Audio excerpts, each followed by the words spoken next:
Hello friends, welcome to Elixir institute. मैं सतीश कुमार एक बार फिर से ले आया हूं आपके लिए बेसिक इंग्लिश कोर्स का अगला वीडियो।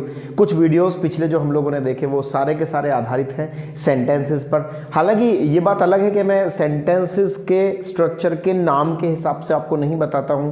मैं ये नहीं बताता हूं कि प्रेजेंट इंडेफिनिट में जाकर के टच करेगा या ये फ्यूचर कंटिन्यूस में जाकर के टच करेगा, क्योंकि मैं एक वीडियो आपको दे करके जाऊंगा जहां से आप सारे के सारे जो सेंटेंसेस आप लोग पढ़ रहे हैं वो उनको ले जाकर के एक उस चार्ट से टच कर सकते हैं और सिर्फ ज्यादा से ज्यादा आधे घंटे के उस वीडियो में आप ये जान सकते हैं कि कौन सा जो स्ट्रक्चर है वो कौन से फॉर्मेशन में आएगा या कौन सा स्ट्रक्चर किस नाम से जाना जाएगा। इन सारी की सारी चीजों को मैं आपको बताऊंगा। लेकिन ये जो बेसिक इंग्लिश कोर्स की जो वीडियोस मैं आपको देता हूं उसमें मैं ये नहीं बताता हूं अधिकतर कि इसका नाम क्या है, लेकिन फिर भी मैं कोशिश करूंगा कि साथ के साथ थोड़ा सा नाम बताता चलूं ताकि आपको और ज्यादा क्लैरिफिकेशन मिले।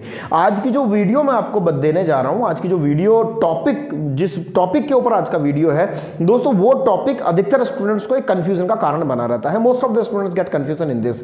बहुत सारे अधिकतर स्टूडेंट्स जो है वो इसमें कंफ्यूजन अपने आप में महसूस करते हैं कि भाई हम ये क्लैरिफिकेशन नहीं मिल पाता कि कहां इसको इस्तेमाल करें। हालांकि मैं अगले वीडियो में आपको ये बताऊंगा कि डिड में और हैव एक्शन थर्ड फॉर्म में या फिर हैव एक्शन की थर्ड फॉर्म या हैज एक्शन की थर्ड फॉर्म में क्या अंतर होता है, कहां हम डिड लगाएं और कहां हम हैव एक्शन थर्ड फॉर्म या हैज एक्शन की थर्ड फॉर्म लगाएं। लेकिन इस वीडियो में जो मैं आपको बताने जा रहा हूं वो हैव के साथ थर्ड फॉर्म या फिर हैज के साथ वर्ब की थर्ड फॉर्म का इस्तेमाल बताने जा रहा हूं। तो पहले बेसिकली हम लोग जनरली देख लेते हैं कि कहां पे इनको इस्तेमाल करते हैं और किस किस तरीके से इस्तेमाल करते हैं, उसके बाद में हम स्ट्रक्चर्स पे चलेंगे। देखिए दोस्तों, कुछ चीजें, कुछ काम, चीज नहीं, कुछ काम आप ऐसे करते हैं जो आपके द्वारा किए जाते हैं। ये मैंने आपको रूडेज में बताया।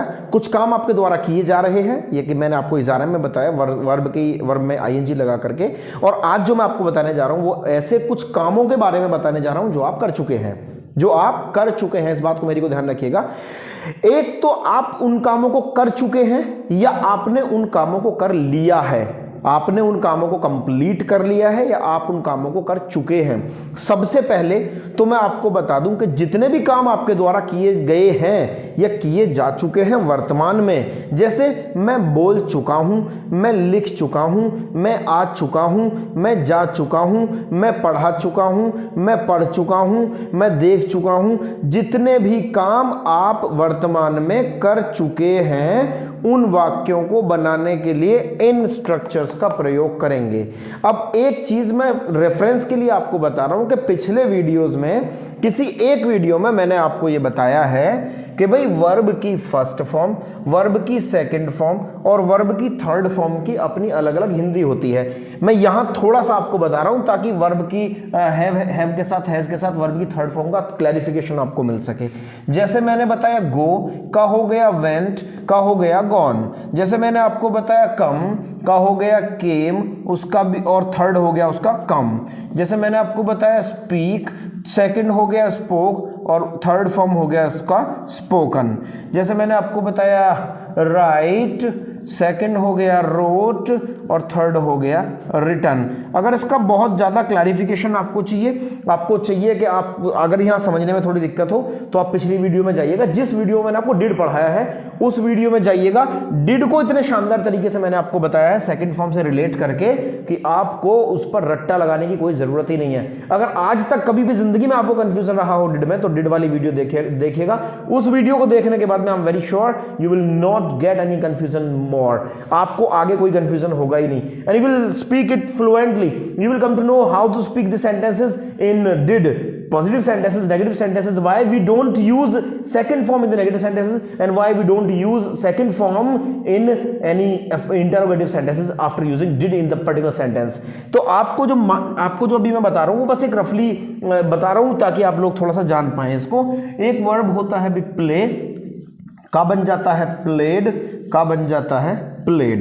ये 3, 4, 6 चीजें मैं आपको बता रहा हूं।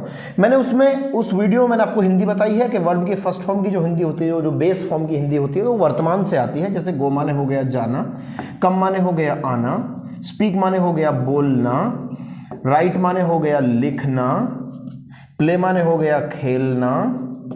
इसी तरीके से सेकंड फॉर्म की हिंदी अपनी अलग आती है, क्योंकि सेकंड फॉर्म को पास्ट टेंस भी बोलते हैं, इसके लिए इसकी हिंदी पास्ट से ही आती है।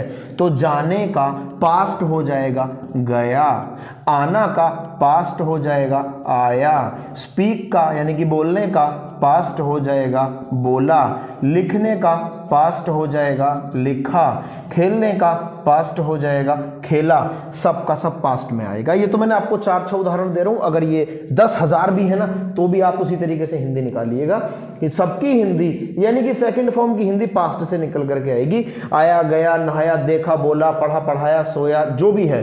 और थर्ड फॉर्म की भी मैंने आपको वहां हिंदी बताई थी, क्योंकि इसको पास्ट पार्टिसिपल बोलते हैं इसके लिए इसकी हिंदी चुका चुकी या चुके से आती है, चुका चुकी या चुके से निकल करके आती है। जैसे यहां है फर्स्ट फॉर्म जाना, सेकंड फॉर्म गया और थर्ड फॉर्म होगा जा चुका। फर्स्ट फॉर्म होगा आना, सेकंड फॉर्म हो गया आया और थर्ड फॉर्म होगा आ चुका। फर्स्ट फॉर्म हो गया बोलना, सेकंड फॉर्म हो गया बोला और थर्ड फॉर्म होगा बोल चुका। फर्स्ट फॉर्म हो गया लिखना, लिखा और लिख चुका। खेलना, खेला, खेल चुका। अब बड़ी बेसिक सी चीज मैं आपको बता रहा हूं, क्यों मैंने यहां वर्ब की थर्ड फॉर्म पहले लिखा था, उसका लॉजिक आपको बता रहा हूं। जब सेंटेंसेस ही मुझे चुका चुकी के बोलने हैं, जब सेंटेंसेस ही मुझे निकाल करके लाना है, मैं जा चुका हूं, वह बोल चुका है, हम आ चुके हैं, मैं लिख चुका हूं, मैं नहा चुका हूं, मैं बोल चुका हूं, मैं आ चुका हूं, मैं लिख चुका हूं, मैं सो चुका हूं, मैं खेल चुका हूं, तो चुका चुकी वाले सेंटेंसेस बनाने के लिए कोई लॉजिक नहीं बनता कि मैं फर्स्ट फॉर्म का प्रयोग करूं, कोई लॉजिक नहीं बनता कि मैं थर्ड फॉर्म का प्रयोग करूं। जब मेरी हिंदी ही चुका चुकी की वर्ब की थर्ड फॉर्म से आ रही है तो क्यों ना मैं वहां थर्ड फॉर्म ही लगाऊं, क्योंकि मैंने आपको बताया वर्ब की थर्ड फॉर्म की हिंदी ही चुका चुकी से आती है। तो आपको थर्ड फॉर्म का ही इस्तेमाल करना है, या तो हैव के साथ करें या फिर हैज के साथ करें। अब किसके साथ हैव आएगा, किसके साथ हैज आएगा, हालांकि ये हैव हैज वाले वीडियो के पैटर्न में मैंने आपको क्लियर कर दिया है, यहां भी करके जाऊंगा, यहां भी आपको बता करके जाऊंगा, लेकिन सबसे पहले ये बता रहा हूं क्योंकि वर्ब की थर्ड फॉर्म की ही हिंदी वहां से आती है, इसलिए आप यहां वर्ब की थर्ड फॉर्म का ही प्रयोग करेंगे। क्योंकि आपको चुका चुकी चुके बोलने हैं तो इसलिए वर्ब की थर्ड फॉर्म ही केवल चुका चुकी से संबंध रखती है। अब यहां आ जाते हैं कि भैया अगर मुझे बोलना हो मैं जा चुका हूं, मैं लिख चुका हूं, मैं बोल चुका हूं, तो अफर्मेटिव सेंटेंसेस बोलने के लिए आपको करना क्या पड़ेगा, सबसे पहले लगाना पड़ेगा दोस्तों सब्जेक्ट, और सब्जेक्ट के साथ लगाना पड़ेगा या तो हैव या फिर हैज, इन दोनों में से कोई एक लगाइएगा।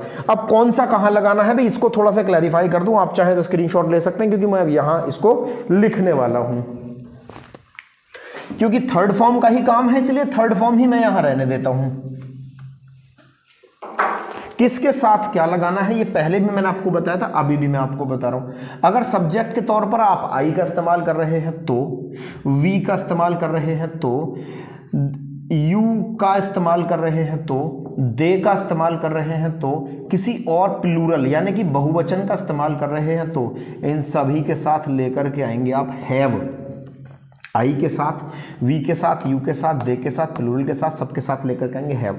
इनके अलावा जो सब्जेक्ट बच गए हैं जैसे ही हो सकता है, सी हो सकता है, इट हो सकता है, किसी का नाम हो सकता है या कोई और सिंगुलर हो सकता है, इन सब के साथ आप इस्तेमाल करेंगे हैज का। अब आप ये डिसाइड कीजिएगा अपने सेंटेंस के हिसाब से कि आप कर चुके हैं, मैं कर चुका हूं, या हम कर चुके हैं, या तुम कर चुके हो, या वे कर चुके हैं, या लड़कियां लड़के औरतें आदमी कर चुके हैं, या वह कर चुका है, या वह कर चुकी है। कोई जानवर की बात कर रहे हैं या छोटे बच्चे जिसका जेंडर हमें नहीं पता है उसकी बात कर रहे हैं तो इट लगा सकते हैं। किसी नेम की बात कर रहे हैं, किसी और सिंगुलर की बात कर रहे हैं। हम बात किसकी कर रहे हैं, हमारे पास सब्जेक्ट कौन सा है।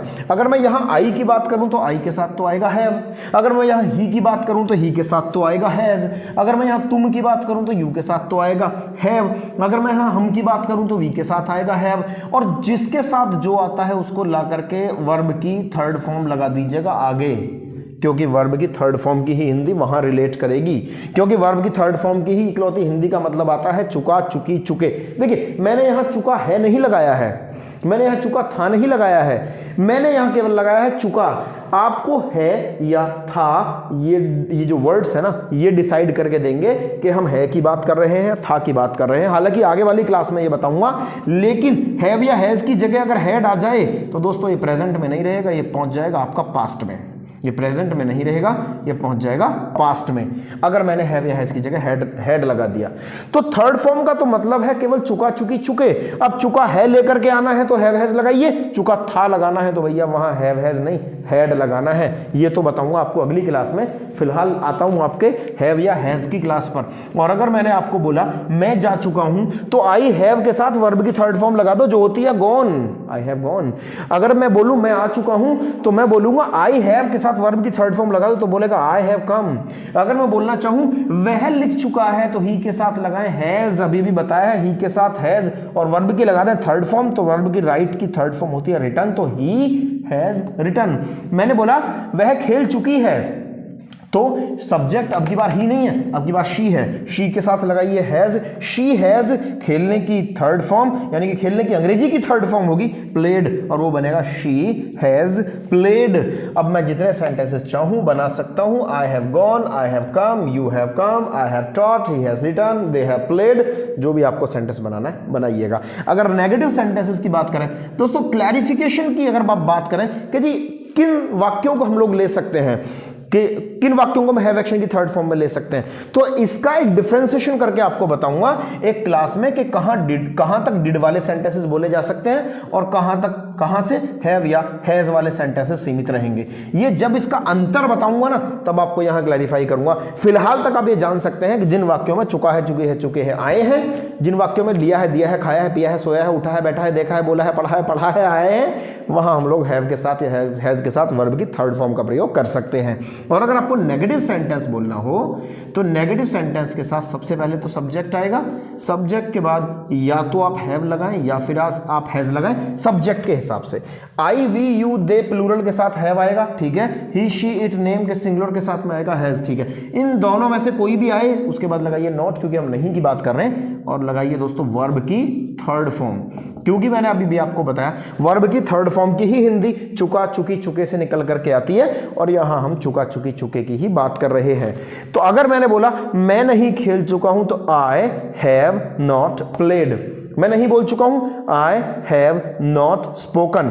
वह नहीं आ चुका है, ही हैज नॉट कम। वह नहीं लिख चुका है, ही हैज नॉट रिटन। जो भी आपको बोलना है बोलिएगा। और अगर आपको क्वेश्चन पूछना है, अगर आपको जाना है इंटेरोगेटिव में, तो सबसे पहले या तो हैव आए या फिर आप हैज लगाएं, इन दोनों में से कोई एक लगा दीजिएगा। उसके बाद में आएगा कोई भी सब्जेक्ट। अब आप लगाएंगे किसको ये भी मैं आपको बताऊंगा कि भैया हैज कहां लगाओ और हैव कहां लगाओ। सब्जेक्ट के बाद में ले आइएगा वर्ब की थर्ड फॉर्म और क्वेश्चन मार्क अगर आप लिख रहे हैं तो, क्योंकि ये क्वेश्चन मार्क वाला स्ट्रक्चर है भाई।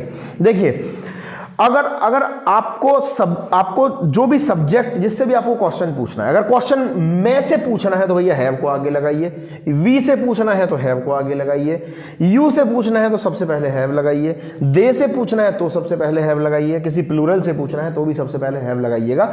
और अगर आपको क्वेश्चन पूछना है ही से, शी से, इट से, नेम से, सिंगुलर से, तो इनके साथ में लगाइए हैज। मेरे बेसिकली मैं अगर बहुत सामान्य रूप से इसको आपको बताना चाहूं तो मैं ये बताऊंगा जो जिसका साथी है उनसे सवाल पूछने के लिए उसी को उठा करके आगे रख दो।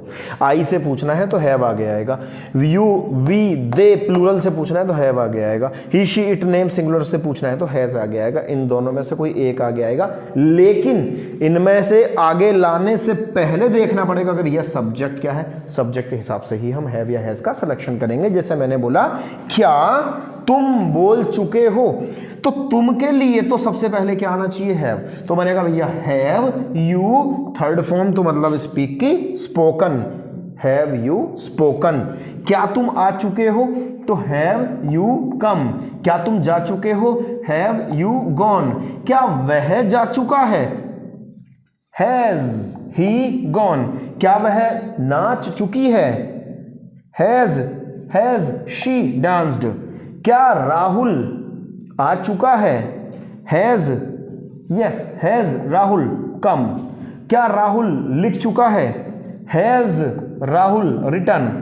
क्या हम खेल चुके हैं, हैव वी प्लेड। इस तरीके से आप हैव के साथ हैज के साथ वर्ब की थर्ड फॉर्म के नियम जान सकते हैं या इस तरीके के वाक्यों को बोल सकते हैं। अब इसकी अगर आपको ज्यादा प्रैक्टिस चाहिए, if you want more practice about these sentences, if you think that you have nobody to speak with you and you want somebody to speak with you, so if it is not possible to gather a person with you to speak, then you can come to the another playlist where it is conversation by Satish sir, and you can get the more practice sessions there so that you can come to know how to speak English fluently. And if you get the continue practice in that session or in those sessions, then you'll become a very good speaker of English language. English will come automatically on your tongue. So thank you very much. Learn basic structures in this playlist and get the practice sessions there on that playlist. Thank you very much to continue, or thank you very much to watch continue with us. Thank you very much to learn with us. Next, you need to subscribe the channel and you need to share this video if you think it is necessary for somebody like this video. Thank you very much.